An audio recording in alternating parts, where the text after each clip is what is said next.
if breast cancer is caught early, the 5-year survival rate is 99%. In the time I've been in the field, there is such advancement, and that is only getting stronger and stronger and stronger.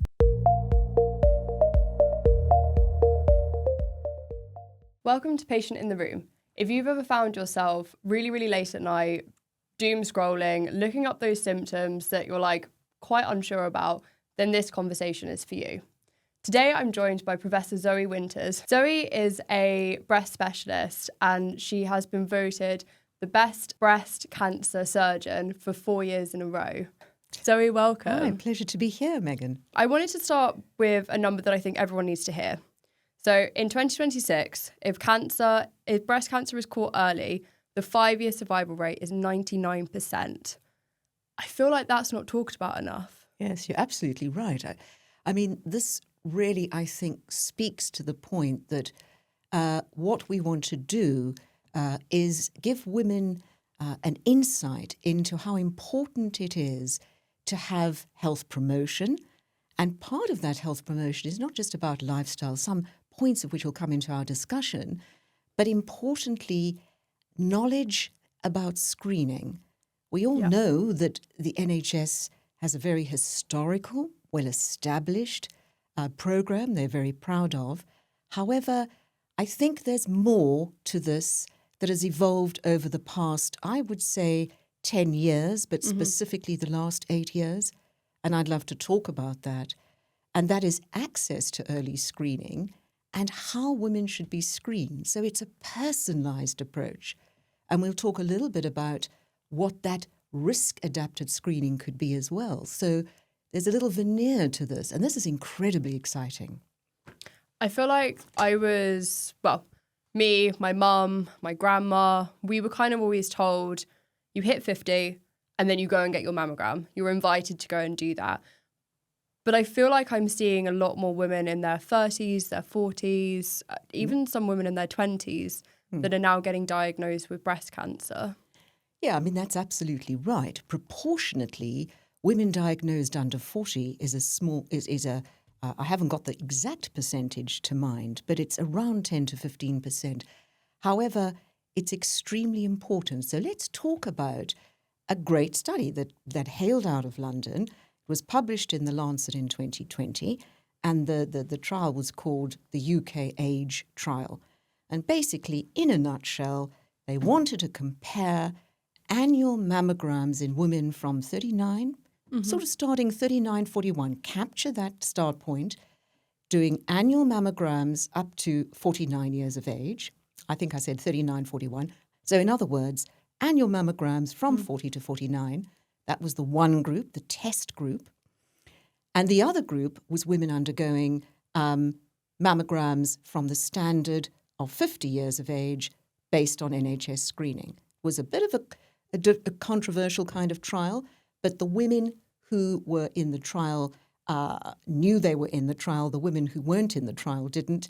But at the end of the day, the trial was trying to show that by doing annual mammograms in women between 40 and 49, you would reduce breast cancer deaths. And the trial showed precisely that. So it does speak to the fact that there is value in earlier screening, except we probably need to finesse that story a little bit more. So, you may want to prompt me on what those factors should be, but it is perfectly acceptable for this discussion to start. And I keep hearing when we're talking about mammograms, different types of breast density. What is breast density? So it's a really good question, because I say this probably 20 times a day. Certainly those women who are falling into a mammogram-eligible category. And in the women we see, the majority of women coming to the clinic are well and healthy, even though they feel very anxious. They might have felt a perceived lump, but actually, what is a definable lump we'll talk a little bit about later, I think, and it'll sort of all come into place. But Density is a mammographic assessment. Mm-hmm. Breast duct tissue is called fibroglandular. That's just a medical term for the fact that it's the structure on an X-ray that looks white. And so it absorbs X-rays. Mm-hmm. So dense breasts will give you a white-white ratio versus dark, which is fat. So if you take the ratio of white to dark and you get a category score from A through D, A would be black mammograms. This is the little older lady who's literally got fatty breast tissue. The breast duct tissue has just attenuated, it's atrophic, it's just got less dense. Yeah. You have a genetic predisposition to density. So it's not just an age-related reduction in density. You generally retain your density. So if you are D, your mammogram looks white like a snowstorm. Cancers look white. You cannot see white on white. So dense breasts are classified as C, which is what we say heterogeneously fibroglandular, so just one down, and D, extreme. So 10% of women will have dense breasts. So what do we do for those 10% of women? Exactly. If it's all white and we can't see where that cancer is. So that's the absolute key question. So if we say 50 to 70% of women in the UK are following the NHS screening program, okay, and that's every 3 years, and they have a mammographic C or D, they are only getting a 30% sensitivity from a standard mammogram. And a standard mammogram is basically 2D, and that means when your breast gets compressed in two different ways, so you can see north to south, east to west, the image machine captures one image. That's a standard mammogram. Now, since 2022, a big systematic review, 22 studies, evaluated the role of MRI. What is an MRI? It's a magnetic resonance image. People have heard of CAT scan. This is a 3D mammogram image of the breast. Not like a hologram, I guess we will get to that, but I digress. So an MRI uses an IV iodinated contrast. It is giving you a signal. It's giving you function. Function because breast duct tissue is hormonally permissive, it's sensitive. We know that because we get fluctuations in tenderness when you're cycling in the months, etc., when you might use HRT, when you're pregnant. So it's a dynamic structure. But breast cancer cells have an uptake that is distinguishable from benign change if it's properly conducted. So it's conducted according to protocol. That MRI will detect 3 times more invasive cancers. So we have moved to the concept that a standard mammogram is not sensitive enough. It may have a sensitivity as a standalone of 50%. The recommendation has also come out, and I won't talk too much about the heavy stuff, but the BRAID UK trial is a trial where it looked at, in 14,000 women in each group, it was published in The Lancet in 2025, so it's incredibly hot off the press, and they compared 14,000 women with what we call abbreviated MRI. Now, that's super fab because a standard MRI takes you about 45 minutes. It's more costly to your insurer. The abbreviated MRI is 15 minutes. It's much less expensive. How cool is this? This has to be part of your mammogram approach. It is more sensitive than just having a 3D mammogram. Okay, so that's a little bit different to what I said. And a 3D mammogram is where you get your breast compressed and the machine takes multiple images. So it gives you like a topography. It's a bit like a hologram if you scroll through a cartoon. So having what we call a digital 3D mammogram, tomosynthesis, plus a standard handheld ultrasound, which the clinics are all doing in the NHS and in the non-NHS sector is not good enough. You will still miss 30% of cancers. That's big. That's a big message. So abbreviated MRI was found to be as good as what we call contrast-enhanced mammogram. Now we're using contrast and we're taking a mammogram. At the moment, those two are the top. They detect 3 times more invasive cancers, and the cancers are half the size. That speaks back to your opening question. Yeah. If we detect something small, we do not have spread, our survivals are 100% at 5 years. As you go up in stage, that drops, and we'll talk about those kind of things. But detection of stage 1 or 0, 100% 5-year survival. Stage 2, a 90% 5-year survival, likely to be even better because we're now buying in to these new techniques. So it is not good enough just to do a mammogram and ultrasound. And I guess like you just touched on the stages there. So could you walk someone through those different stages? Someone with no medical background. I was doing a bit of research before this conversation, and I wasn't even aware that there is a stage 0. Yes. What is stage 0? So stage 0 is, let's make it simple. The word is pre-invasive. You have cancer cells. They are microscopic. How can you detect them? If they're growing rapidly enough, which is high grade, that just means when the pathologist looks at the image under the microscope, they look at the appearance of the cells. And high grade DCIS, because those little cells are rapidly growing, they outstrip their blood supply, they undergo what we call dystrophic. That's just a path word for saying they calcify. Things calcify in the body. We have gallstones, we have, I can't think of other things at the moment, but, there are calcifications in the lung of little inflammatory lesions in the liver and in the breast. So you can get benign calcifications, which happen in cysts and secretions in ducts. That's benign stuff. But DCIS is like a fine salt and pepper. They say that because it speaks to it. Yeah. It is very much a radiologist's domain, and it is by comparing what it looks like. Is it new? What is the proportionate distribution of the little salt and pepper? So there are a lot of criteria. And DCIS is basically cancer cells, which are microscopic. They are contained within a microscopic duct that you only see under the microscope.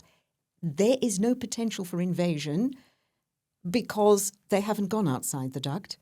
So it is only when a cell transgresses that barrier, that ductal epithelial wall, which is the fundamental barrier, that it can get into a minute lymphatic or a minute vessel. And that's contained in what we call the connective tissue around the duct. So that's the key. It's pre-invasive. Is that when spread. we move into stage 1, Stage where it 1 starts to become invasive? Yes. Yeah, absolutely right, Megan.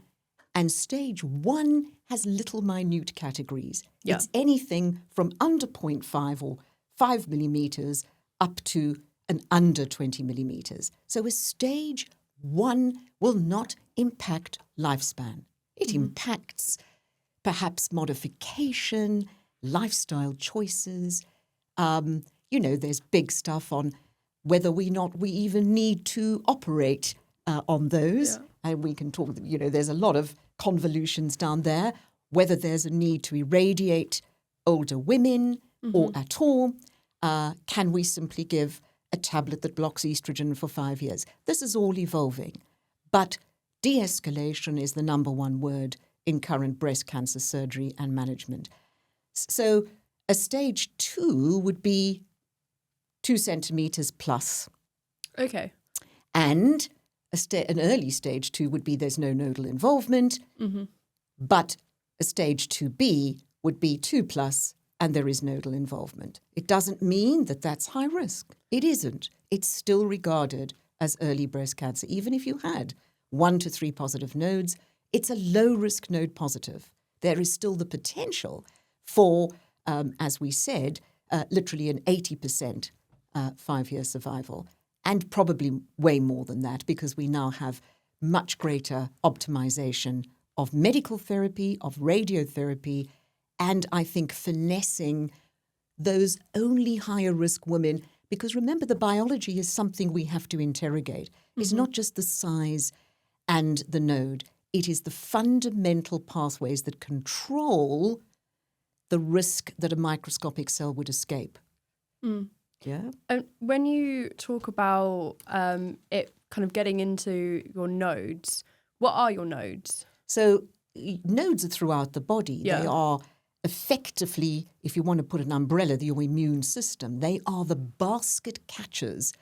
They are like the nets, the fishing nets that catch the key cell. Now, if you have a viral infection, a bacterial infection, you'll feel maybe little nodes come up in your neck.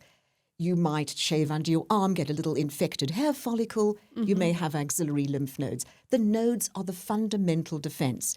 And why we always talk about armpit or axilla is because regardless, the majority of cancers in the breast, simply because of the distribution of the breast tissue as we develop as an embryo, is mostly behind the nipple and in the upper outer quadrant.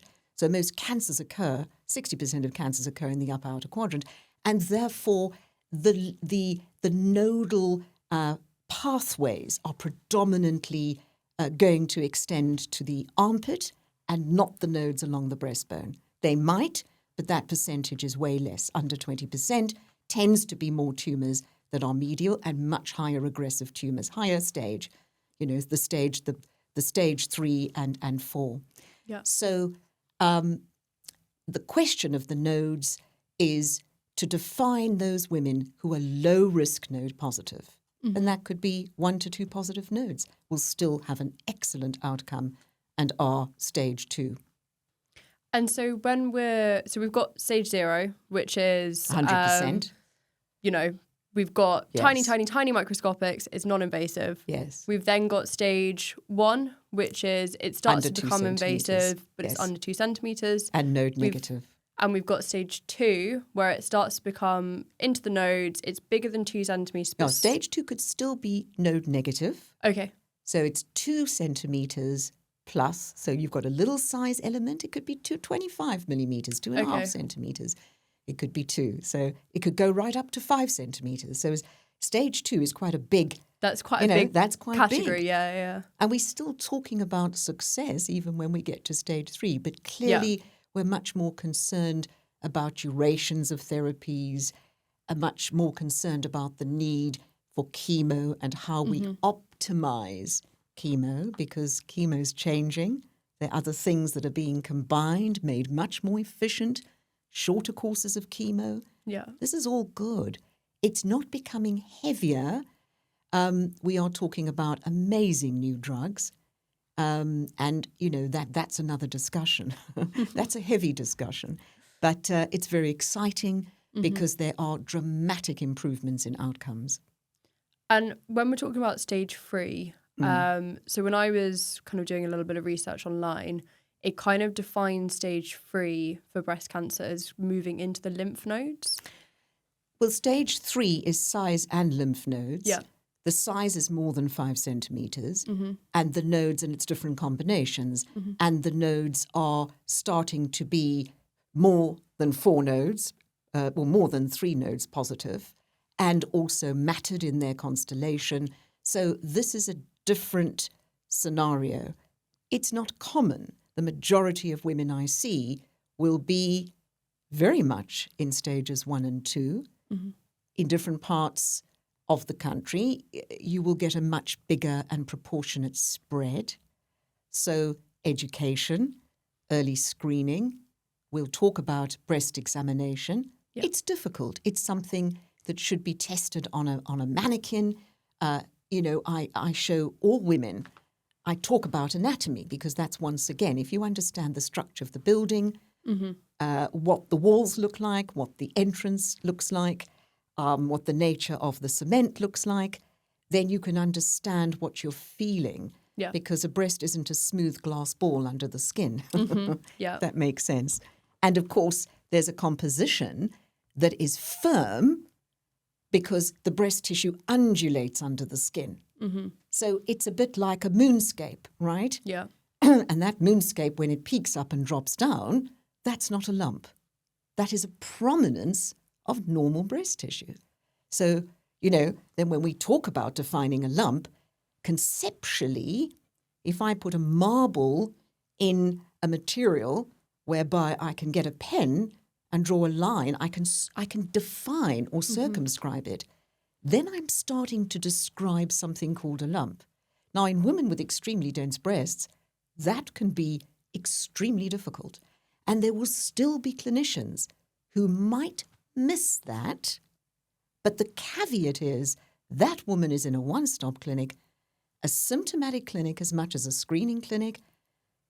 She's worried. She may have absolutely nothing, but that's where imaging commensurate with physical exam is absolute standard of care. Mm. And that has got to apply to mammography for anyone from 40 plus.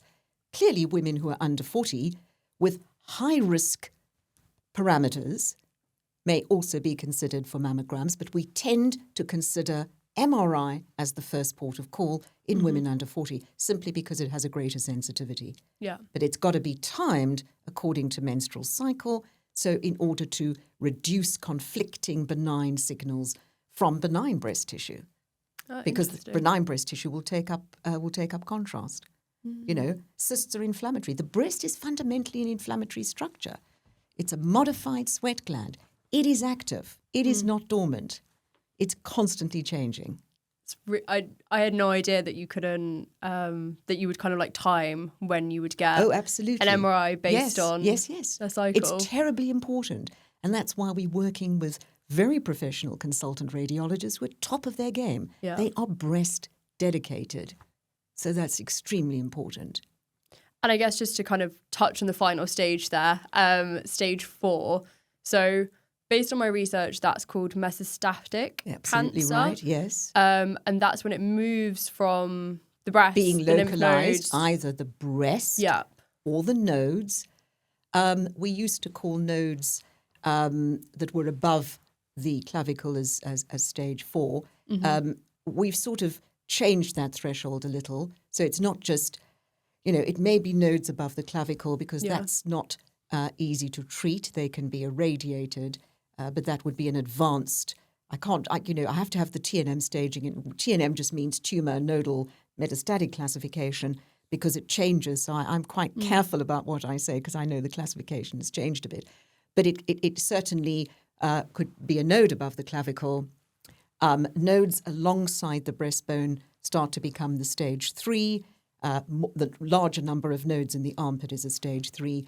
Of course, distance spread can change because it is different to have exclusive bone metastases whereby you can live for 10 to 20 years with a complete chronicity. That means stability of disease, but it is quiescent because we're targeting the pathways that emerge. It's a bit like a drug, an antibiotic resistance. You use one antibiotic, it's top of the pops. The bacteria are clever. They mutate their defense mechanisms, and we need to have another add-on. So multiple parallels, and so it's a dynamic assessment. And there are lots of new things coming out, not just running assays on the tumor, but looking for what are called circulating tumor cells or circulating free DNA. And there are colleagues throughout the country who are talking about these. These assays are available in women with metastatic disease. And because the tumor, the cancer DNA sheds into the circulation, you are able to pick it up with what is called a liquid biopsy. And so you're looking for changes or mutations in little genes, of which we have thousands of genes controlling the machine, controlling the car. And, when one of them acquires a resistance, because you've taken a drug like tamoxifen for many years, it's the most problematic of the estrogen receptor positive cancers, where you've got to be aware that you could have a recurrence 20 years later It simply means that those cells acquired a resistance to 5 years of tamoxifen or to 5 years of another drug called letrozole. So these are drugs that block the estrogen pathway and the cancer cells find another pathway. And so different genes become prominent in that process. I'm getting a bit heavy, I think. I think it's really important what you were saying there, though, around stage 4. Women with stage 4 breast cancer can live, 10, 15 years. Yes. And Yes. be kind of treated for the And symptoms. the reason for that is we have add-on therapies, and this is where science is fundamental in medicine. And it is truly bench to bedside. I mean, that takes decades. But even in the gradation of my career, we've gone, I mean, you fast forward and we'll talk about genes, but you're now testing many more BRCA type genes. You are testing a much bigger panel. You are able to also have drugs that, when if you have a particular gene, you have drugs that can even target that to the patient's advantage. If you have certain aggressive cancers that carry a particular growth gene overexpression, you don't just have one drug to block it now. You have 3 different drugs. If that gene is even moderately expressed, you can use drugs where you couldn't before. So biology is not a black and white, it's a gradation, and you can still get advantage at different levels of expression. And that gives you power. I think it's really important to touch on these genes. So obviously, if you have a family history, you're invited to go and get tested to see whether you have these different genes. The BRCA, I think you called it, and the PALB2. Yes, we'll talk about that. Lots and lots of different types there. What does it actually mean to have that typo within your gene? So I'll just pull back a little bit from that, just to kind of give a little bit of an intro, because if we think about breast cancer and breast cancer risk, the majority of breast cancers are not because I or you inherited a particular faulty copy of a gene, which is one gene. It just takes one gene. But if you take a gene called BRCA, it's easier to say BRCA, but you spell it out BRCA, and it was 1 and 2, discovered now by Slayman many decades ago, and 25 years ago, we only used to test those 2 genes. Those genes are key players because they are called autosomal dominant. It means you only need, because you get one copy from each parent. Yeah. They are dominant in their penetration. That means you only need one copy to get a manifestation of high risk. You don't have to have 2 copies. It's dominant, okay? So in the genes that are weaker, that are called moderate penetration, you'd have to have 2 copies to get a disease effect or a risk. Does that make sense? Yeah. Okay.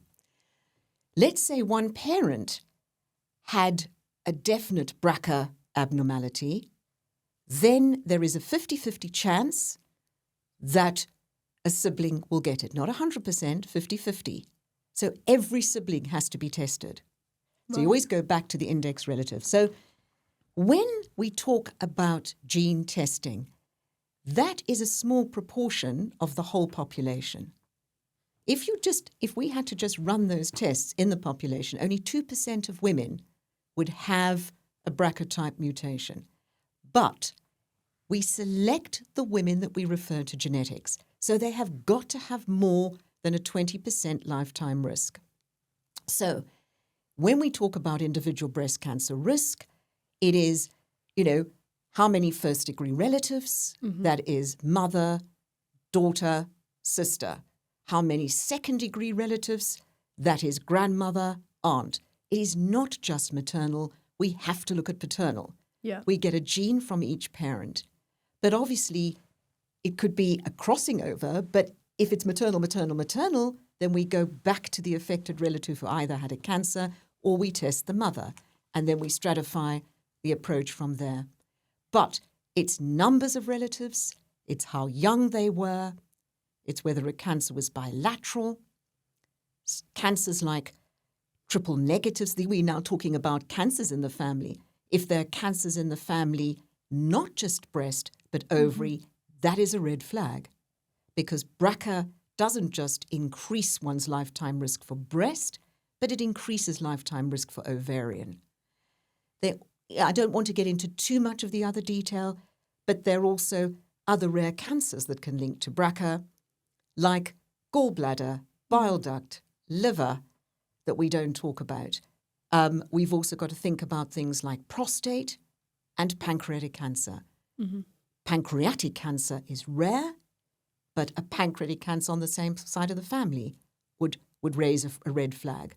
A number of prostatic cancers on the same side of the family on the paternal side would raise the red flag. So BRCA is a gene that allows, because all of our cells are undergoing DNA damage. DNA is your genetic material. Yeah. And we have multiple little alterations and abnormalities. The BRCA system is able to detect those abnormalities and repair the DNA. It sticks it together. It's called homologous recombination, but it sticks it together. It detects the damage, and therefore it allows normal cell growth. As soon as there is a mutation that we call pathogenic, that means disease-producing, it is the faulty spot, as you said. It's got to be specific. So there's specific alleles or gene parts of the gene readout that are key.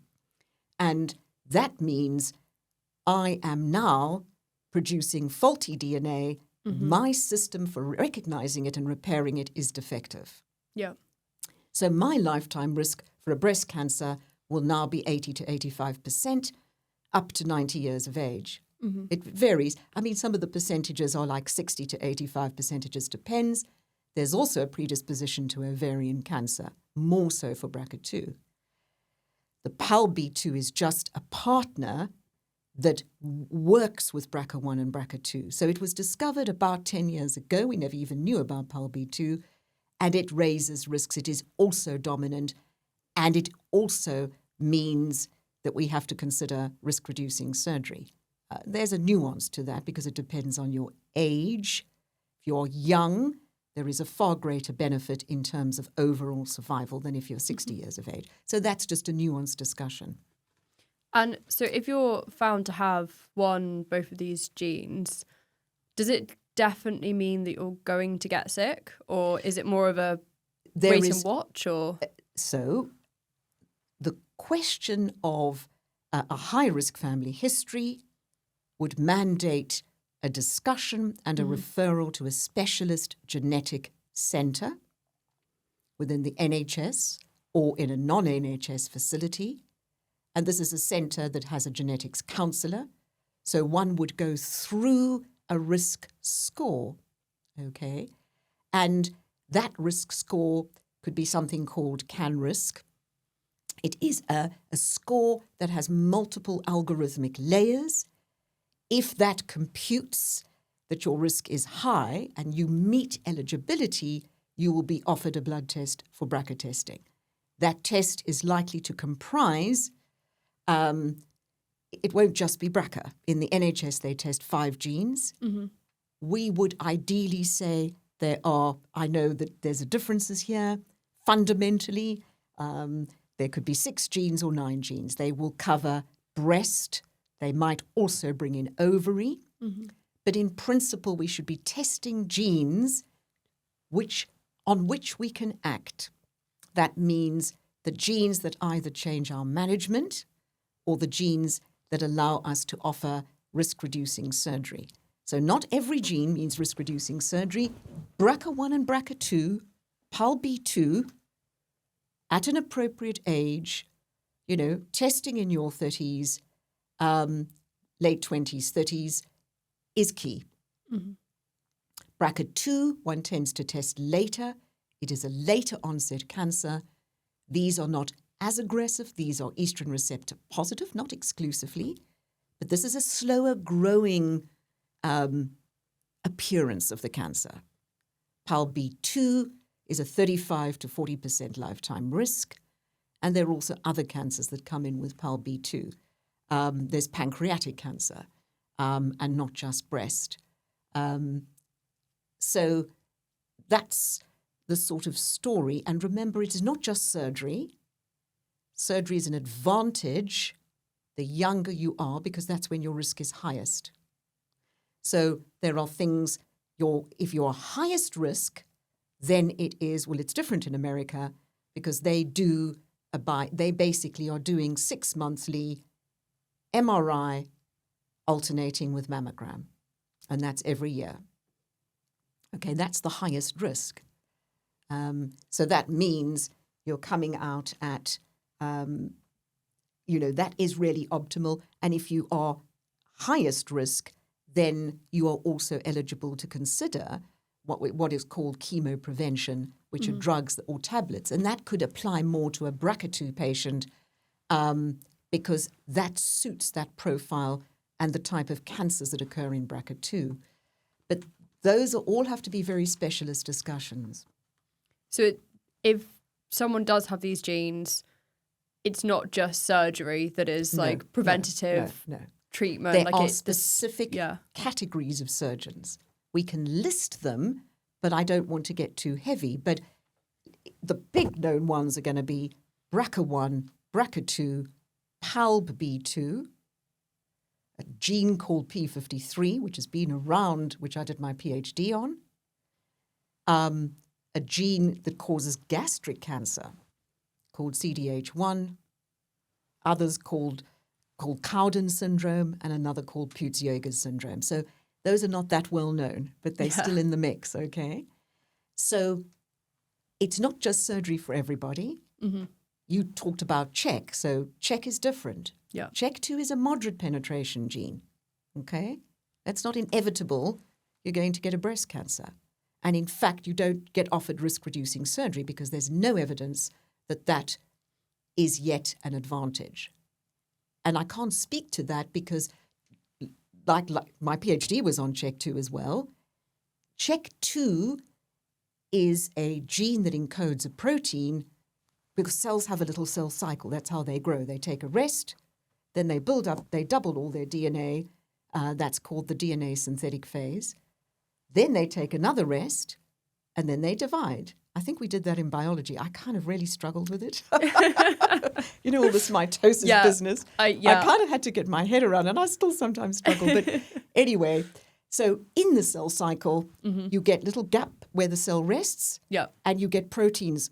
So in the gap phase is when the protein senses there's a problem, and it allows the DNA to repair itself before it goes on. So those little checkpoint proteins make sure that that DNA is intact before you replicate the cell, because otherwise we'd have bucket loads of abnormal cells. It's like if you have an egg that contains an abnormal embryo, you want to actually correct that before you undergo the division and the production of the embryo. Does that make sense? Sort of. It's a little passage, isn't it?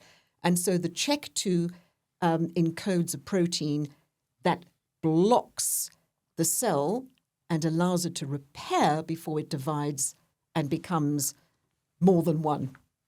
And so CHEK2 is a weird one. It's moderate penetration, and it can cause a whole number of cancers. Thyroid, okay? Kidney cancer, colon cancer, breast, prostate. So it's quite heterogeneous. Now, the NHS will test for CHEK2, because if you've got CHEK2, you've now got to figure out, you don't have risk-reducing surgery, what are you going to do? Yeah. Okay. So in my mind, I'm not a specialist geneticist, but that would be an enhanced screening program. Does it fit into an elevated risk? It's somewhere between population risk and intermediate. So it's not, it would be an enhanced screening program. It might be some kind of chemoprevention, but I don't know that we've got that data. So I think there was a key professor from Harvard that we just heard the other day on Tuesday, Her name is Professor Judy Gerber, and she's from Harvard, and she's very well internationally known. And she says, don't test for check 2. Now, I don't want to be controversial because at the moment when we do a panel, we do add check 2, but that's something I need to read up a bit further about. I wanted to spend some time kind of talking about surgery. So when I was researching this, the two kind of main pathways for someone with preventative surgery or, if they do have breast cancer, I came across the terms lumpectomy and mastectomy. What's the difference between those two surgical options? I mean, they're very different. I think most women probably get it, but let's just go back a bit. Lumpectomy is, that was coined many years ago. I suppose as the clinician, we use the word wide local excision. That's a little bit weird sometimes because what does wide mean? Let's take a cancer you can feel. So that is what we call a symptomatic cancer. It was picked up by the woman. It is a palpable lump. Yeah. It can be felt in the breast when the surgeon examines. So that can be much more difficult if that woman has a breast that is extremely dense, and that applies particularly to that group of women, 10%, but particularly to younger women. It is so much more difficult to sometimes discern some of the cancer symptoms and signs. In other words, an abnormality on clinical exam because the breast is uniformly firm. So that's the first point. But the point about a lumpectomy is the size of the cancer on the whole is smaller and can be very effectively removed surgically, treated by the surgeon feeling it, taking a cuff of tissue around it. That cuff of tissue is what we call macroscopic. It's not informed, finally, until the pathologist looks at that. So sometimes after a lumpectomy, there is a microscopic component because the DCIS or the stage 0 disease could be a little bit beyond the lump because the lump started from the DCIS. Yeah. And it doesn't mean it's in a concentric ball. It has a kind of a little multifocality to it. Why not? It's arisen from a duct, it's extending into other ducts, it's extending into tissue, and so you can get a positive margin, and the surgeon doesn't know that. Yeah. So that is simply called a return to surgery or a re-excision because of a microscopic component. On the whole, we want that to be under 20%. We always try to get below that, so we take shaves of tissue. So that's just a little bit of detail about it. But the size of the tumour relative to the volume of the breast will allow removal with a good cosmetic result and a good cancer result. The results of conservation, based on historically studies over the last, I have to think about when these registry studies go back to, but a good 20 years, gives a superior survival. Now, we don't know why that is, because when we study populations and life, you know how many variables there are. We correct for every variable we think of. And the clear one to correct for was, the women have had radiotherapy. Is that giving them the advantage? Yeah. But even when they correct for that, even when you do a mastectomy and radiotherapy, you still come off better with conservation. So conservation is a goal at all costs. However, there will be women in whom the cancer is not contained in just one area of the breast. It could be extending over more than one quadrant. If you cut the breast into quadrants, upper outer, upper inner, lower outer, lower inner, and central, it's extending across multiple quadrants. And that's called multifocal or multicentric. It just means more than one cancer. Now, in the past, that was implicitly a mastectomy. But if two cancers are in even adjacent quadrants, but relatively close together, we would still attempt to conserve the breast. The quality of the data is not excellent, but I think there is enough suggestion with the use of medical therapy and radiotherapy and all the add-on medical treatment that actually produces lower risks of recurrence And remember, there's also newer techniques in surgery where in a large enough volume of breast, you remodel it. So if you think about women who have breast reductions, you use that same pattern, like a breast reduction. You reshape the breast, you move the nipple up, you sort of lift it around, you get a T pattern or a central excision, and you shape the breast. You've just reshaped the dress. You've tucked it in, you've taken more material, you've got a few hems, and you have a lovely form-fitting shape. And then you're able to do a reduction on the other side at a later time or at the same time. Radiotherapy is important. We can now do whole breast radiotherapy in 5 days, and that is the fast-forward trial.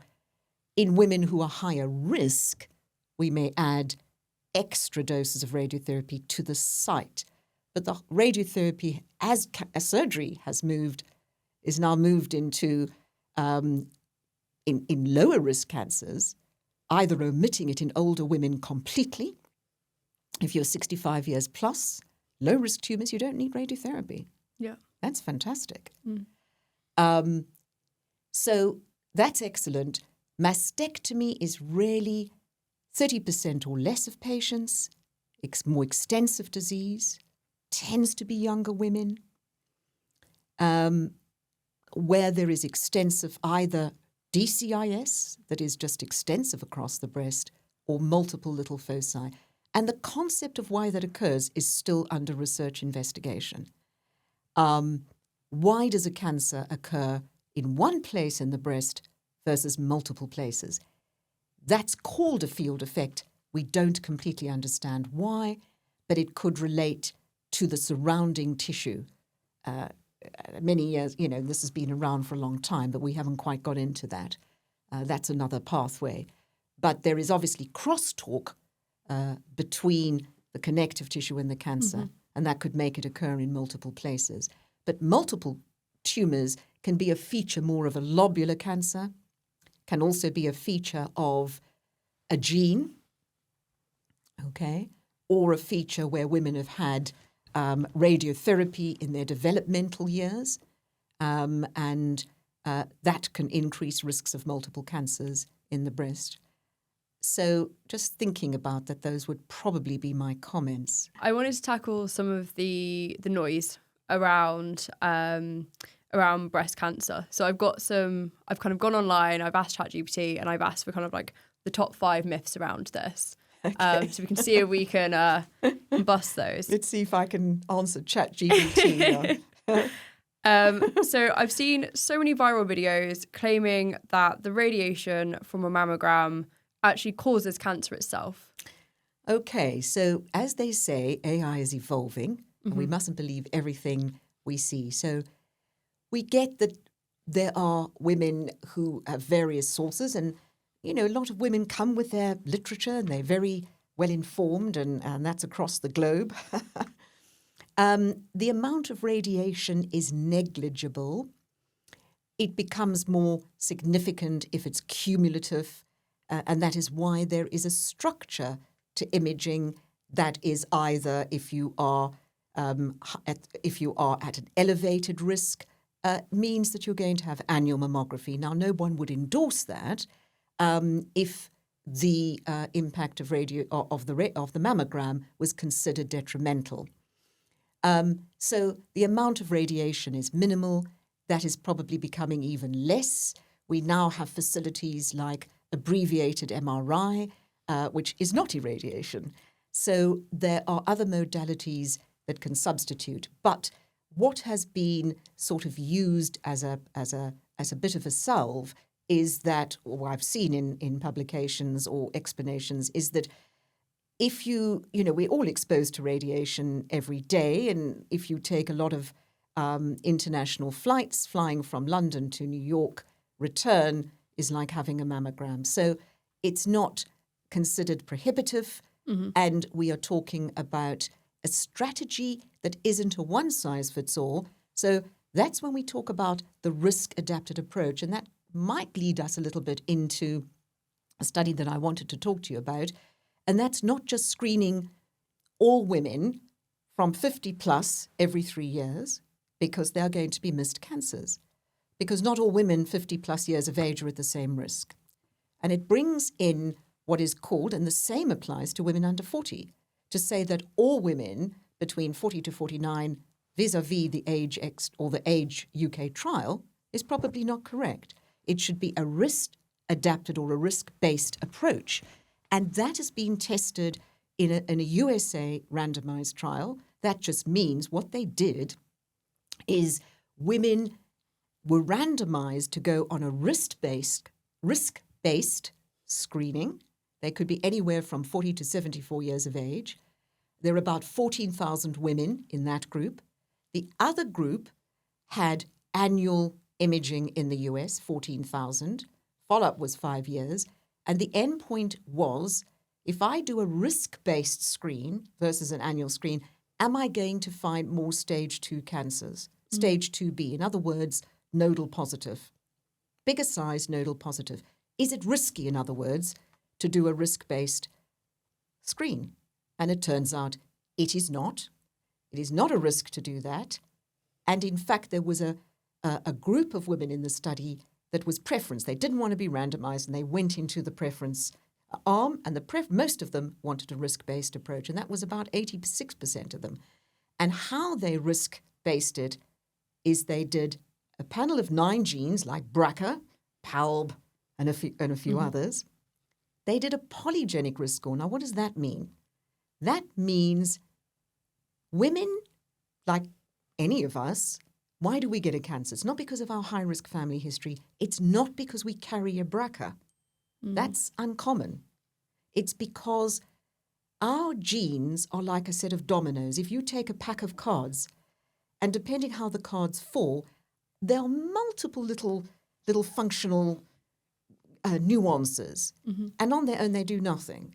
But when you add them together, they could produce a higher risk to colon cancer, higher predisposition to colon cancer, breast cancer, prostate cancer. And that's called dirty genetics. And there is now a test you can do. It's a little test. You scrape the inside of the cheek.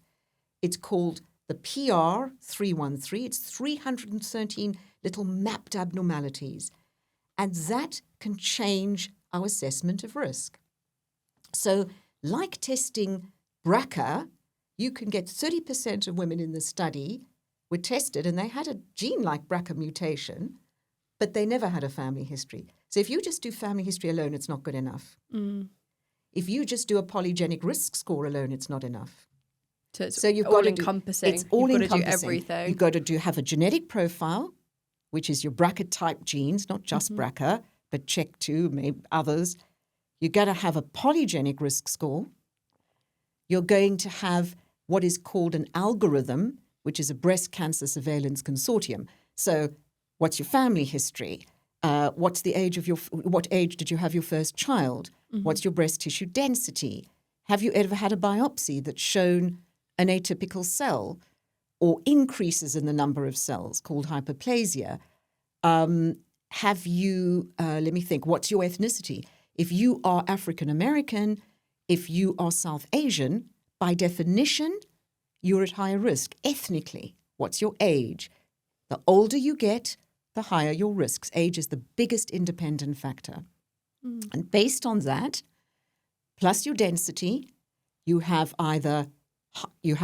highest risk, elevated risk, average risk, and low risk. And that's how you screen. And the majority of women fall into average risk, 63%, and low risk, about 27%. Only 2% are in the highest risk. Okay? 2% in the highest risk, slightly elevated risk, which means a mammogram every year, is 8%. It's small.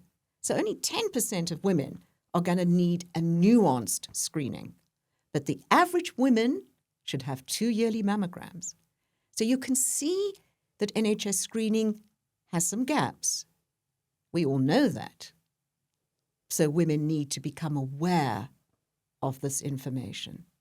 Myth 2. So there's a huge movement online saying that sugar feeds cancer and that specific diets like the alkaline or the keto can actually starve a tumour. Is that true? Okay, that's never going to underpin treatment because it's so multifactorial. But there are elements that feed into that theory.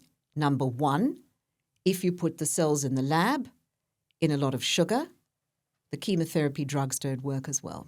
Mm-hmm. So what we call hyperglycemia, too much sugar, or a poorly controlled diabetic could be a risk factor. Okay? So it is not a parameter or a risk, and it is certainly not a cause, because it's way more than that. And if we knew all those factors, then we would be correcting for everything. Mm-hmm. The age of your first child is important. Every full birth you have is important. Did you breastfeed? That's important. These are all cumulative in producing an algorithm, and the algorithm has now undergone a version 4. And, in women, the CAN risk score has also got multiple things in it. So we are using algorithms, and it's likely that all of those things are going to be slightly informed. It's going to evolve. 10 years from now, we're going to have other things in. We might have diabetes, and at the moment, diabetes is not one of the risk factors. Proportionately, though, it's there. Body mass index. Body mass index, we haven't spoken about it, but that's in your score, and it's particularly important in postmenopausal women. Excess body, BMI is not a perfect measure. We know that, and that's probably going to change. But it is a risk factor in postmenopausal women. It is not a risk factor in premenopausal women, which is weird, but it's not. I've also kind of found on forums online that if you've had breast cancer, you shouldn't have children and you shouldn't be breastfeeding. So these forums online kind of say because of the hormonal storm around that, it will make your cancer come back. So we want to completely refute that. Mm-hmm. That is not evidence-based. Even women in whom a breast cancer is diagnosed during pregnancy will not have a worse outcome. Mm-hmm. So that has to be debunked immediately. Women who have had breast cancer will go on to have normal pregnancies. But there are big implications because depending on the type of breast cancer, IVF would have to be a consideration after a period of time. Mm-hmm. If the tumor were hormone receptor positive, there will be post-surgery treatment recommendations for tablets that are going to suppress the ovarian function. And therefore, there will be windows of opportunities that are optimal in which to either undergo IVF and conceive because they would have to stop their treatment. So this has to be a very informed discussion with the oncologist.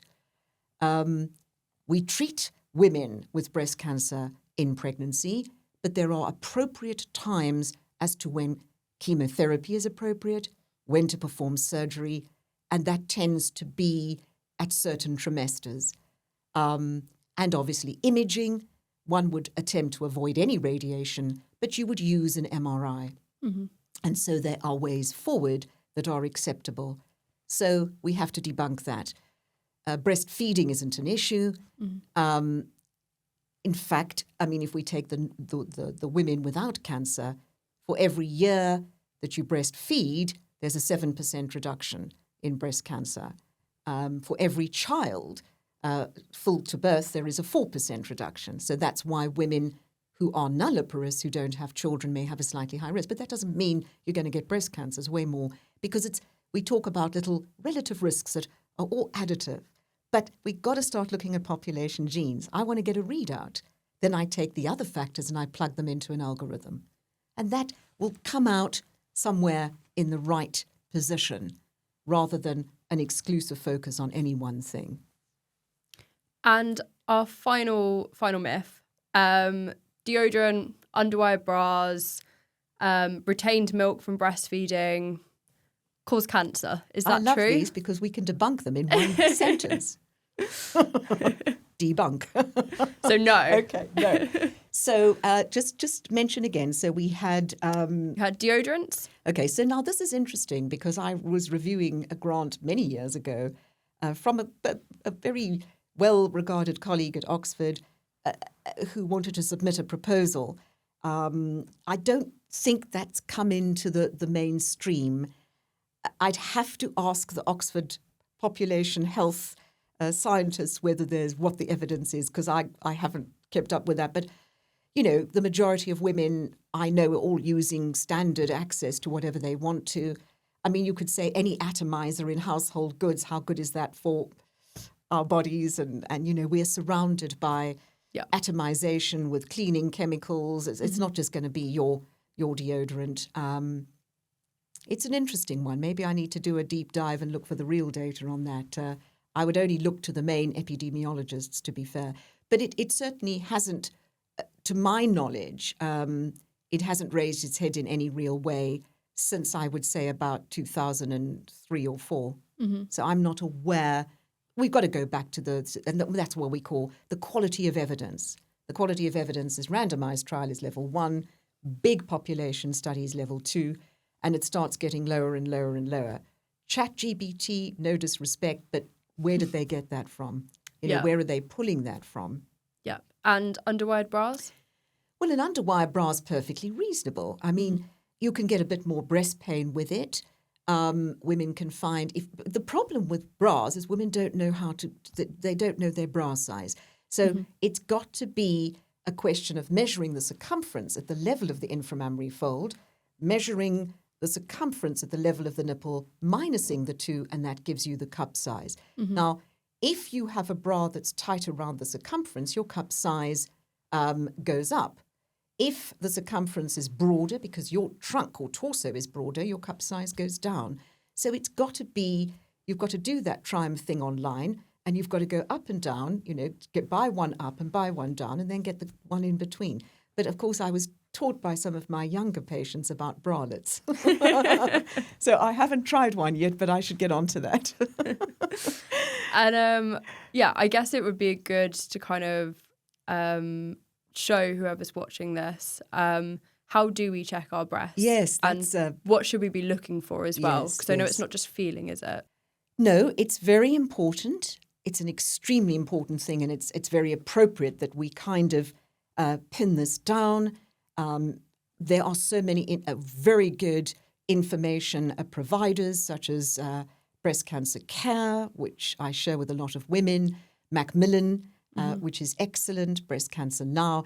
So effectively, let's go through the principles. A cancer is a lesion that produces a fibrotic response, like a scar. Mm-hmm. Your body heals, okay? How does your body heal from inflammation? It scars.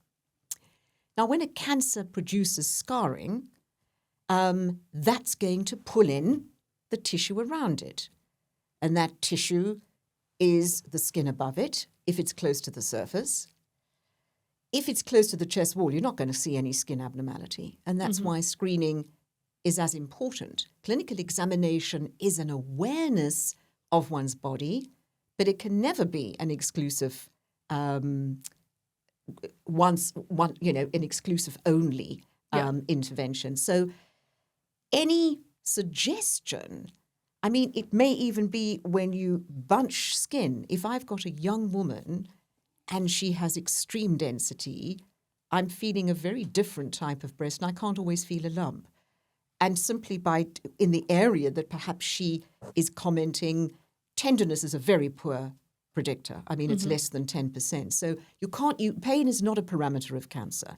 Tenderness is not a parameter. It doesn't mean it might not be a cancer, but it is not it's a very poor arbiter. But just simply trying to exaggerate tethering by almost pushing the tissues together may enhance that manifestation. It's not common that I see an indentation. It tends to be the little older lady who's no longer in the screening program, who's not maybe that body aware, who has other health issues, maybe lives alone. maybe doesn't do the thing in the mirror in the morning, with the hair and whatever, or the makeup, I don't know. But that may be more the case, and it tends to be that slower growing cancer that's been there for absolute years. Yeah. Okay. In the young woman, that faster growing cancer could produce it, but it could be very hard to detect unless it's close to the surface. Therefore, an indentation or deviation of the nipple, it should always be that you look in the mirror. They say change in breast size could be important, and yes, it could. Most of the time, that is once again probably normal, because when we develop as an embryo, our body develops from the back in two symmetrical halves that join in the middle. So there is no reason that our breasts are the same.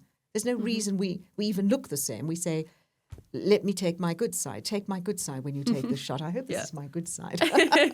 But anyway, the fact is our breasts aren't the same. Yeah. But a noticeable change over time we would certainly take seriously, because there could be microscopic changes that we can't feel.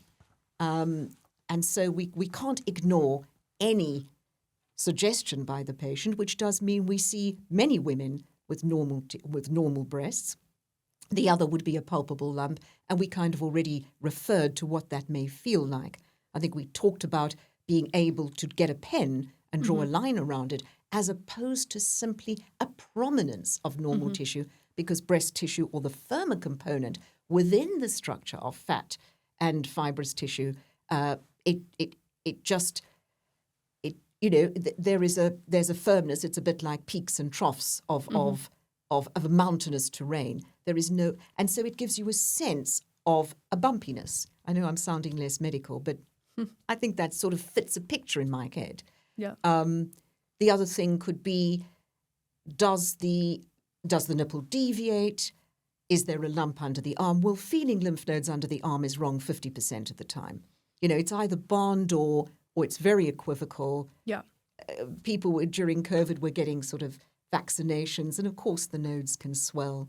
But we take everything with care and consideration. You can have prominence of breast tissue under the armpit, and that's totally normal, because where does the breast line extend from? The armpit. So if you look at animals, they have, or little dogs or cats, they have a little milk duct line. And where are the nipples? They're all the way down the milk duct line. It's just in us, those additional nipples have involuted based on our genetic pathway, and the breasts only develop at a certain segment of the body. But we have the potential for breast tissue and nipples from the armpit down to the thigh. And people can have extra nipples on their thigh, in their armpit, on their lower abdomen. This can happen. It looks like a little, you can actually see it's a very small little nipple. And that's not a worry, but it speaks to the fact that breast tissue is mostly concentrated, armpit, upper outer, central, where, like the veins of a volcano, the nipples are opening onto the surface. The breast ducts are opening onto the surface of the nipple.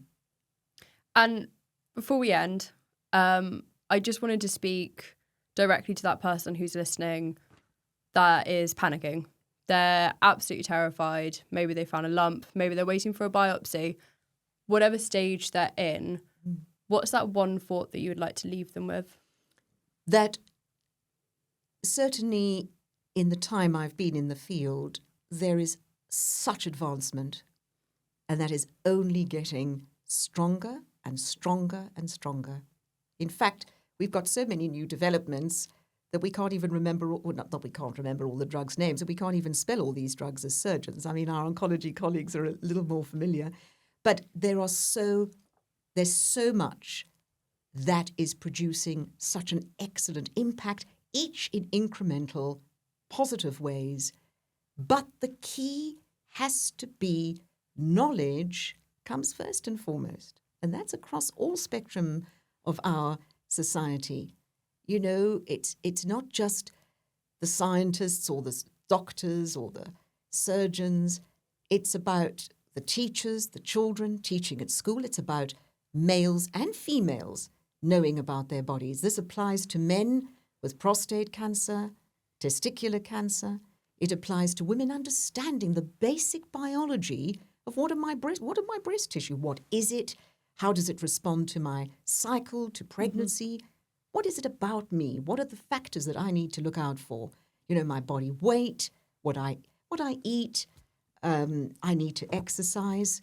We all need to find time for that. So we kind of are wanting to pursue a health lifestyle. And that comes out of knowledge. It also comes out of the opportunity to you can do exercises without going to expensive gyms. I don't want this just to be seen as an elitist kind of thing. And it's got to start in schools. You don't have to be scientific, but knowing about your body and your health is fundamental. You don't go to the GP to find out about your health. You look at ChatGPT. You're like me. You're on AI, and I inform myself all the time because we don't reach for the textbook anymore. We reach for AI unless we want to read a whole paper. So really, the survival outcomes have only but significantly improved. The type of surgery is getting less aggressive because our medical therapies and our radiotherapy is even more potent in the right way, not because we're having to treat people with radical mastectomies like we did 50 years ago. That's not an advantage. So there is the potential to make even a late-stage disease something you can live with for 20 years. And I have, anecdotally, patients that have done just that. And that is, I think, very encouraging. Absolutely. Zoe, it's been an absolute pleasure talking to you today. Thank you so much for coming down. It's been my pleasure. I've thoroughly enjoyed having a good old chat. Thank you so much for the opportunity. If you enjoyed today's episode, please follow and share Patient in the Room wherever you get your podcasts. We'll be back soon with more conversations.